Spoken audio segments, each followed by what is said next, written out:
नमस्कार साथियों, बहुत बहुत स्वागत है। आज हम बात करने वाले हैं आरक्षण पर। हमारे राहुल गांधी जी संविधान का कॉपी पॉकेटे में रखते हैं, कहते हैं कि आरक्षण पर कोई हमला करेगा ये बर्दाश्त नहीं होने देंगे। हालांकि आरक्षण पर कोई हमला नहीं हो रहा है, जिसकी मेजोरिटी है वहाँ पे आरक्षण पर हमला कैसे हो सकता है।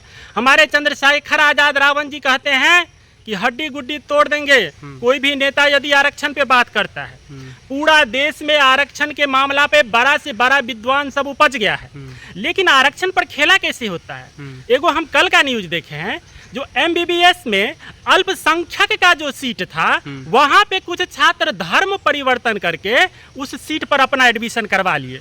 अरे भाई, आप लोग रोड पर भूखते रह जाइएगा, दिल्ली के मैदान में भूखते रह जाइएगा, लेकिन आरक्षण का छेड़छाड़ तो अंदर में बैठे पदाधिकारी और होशियार लोग करते हैं। अब ऐसे में देखिए बिहार सरकार में आरक्षण का कितना बड़ा घोटाला होता है। सबसे देखिए क्या हो रही है ना कि आरक्षण को लेके कोई दिक्कत नहीं है। आरक्षण अगर सही तरीके से दिया जाए तो सबके लिए बेनिफिशियरी है।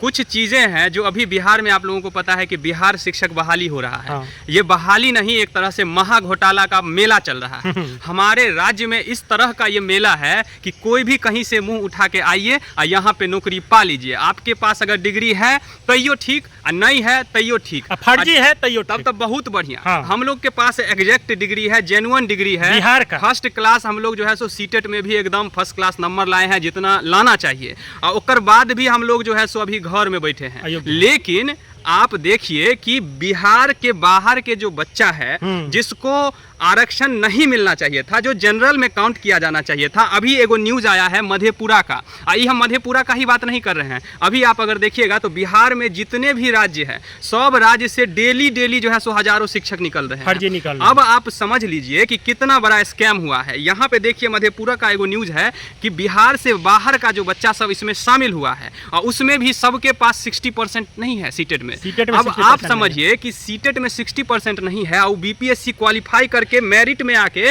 1-2 महीना का सैलरी उठा लिया है। अब आप समझ सकते हैं कि इतना बड़ा स्कैम अब जाके इसको छोड़ भी दिया जाएगा। काहे कि हम लोग डेली सुनते हैं कि इतना शिक्षक जो है सो घोटाला में निकल रहा है और उसके बाद वो घर पे बैठ जाता है। नहीं चाहेगा तो कैसे होगा?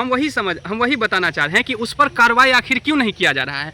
आप अगर 2 महीना 3 महीना का सैलरी उठा लिए, इतना जो है सो बड़का फर्जीवाड़ा में आप हाथ मिलाए हुए हैं, उसमें घुसे हुए हैं, तब आपके ऊपर कार्रवाई क्यों नहीं किया जाएगा? सिर्फ आपको घर में बिठा दिया जाएगा। हमारे रणनीति हमारे सुशासन बाबू कहते हैं कि विधानसभा में कि महिलाओं का और ये आरक्षण जो है सो 50% से 65%, तो मिला जुला के 75% पर आरक्षण जाएगा।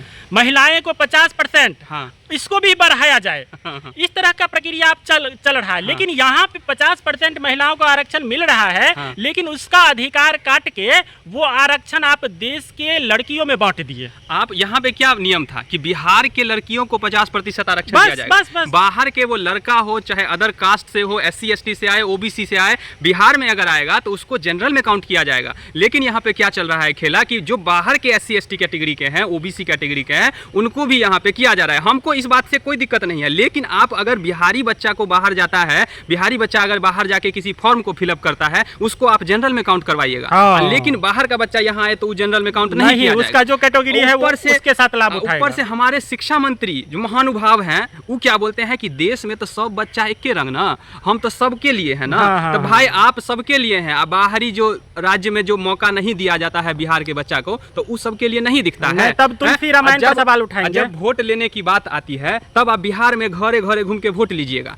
तब जो है सो आपको बिहारी का लोग दिखेगा, बिहार के लोग दिखेंगे, तब जाके काहे नहीं यूपी में और हरियाणा में जाके वोट ले लेते हैं। वही बात हो गया, हाथी का दांत दिखाने के लिए कुछ और होता है, खाने वाला कुछ और होता है। तो यहाँ पे आरक्षण पर दिखा रहा है कि आप लोगों के आरक्षण पर हमला कर रहा है, सिर्फ और सिर्फ राजनीति करने के लिए। बिल्कुल। और सरकार के अंदर बैठे लोग पैसा ले करके इस तरह की नियुक्ति कराते हैं और आरक्षण का गला काटते हैं। सही बात। ऐसे लोग सब बैठे हुए हैं।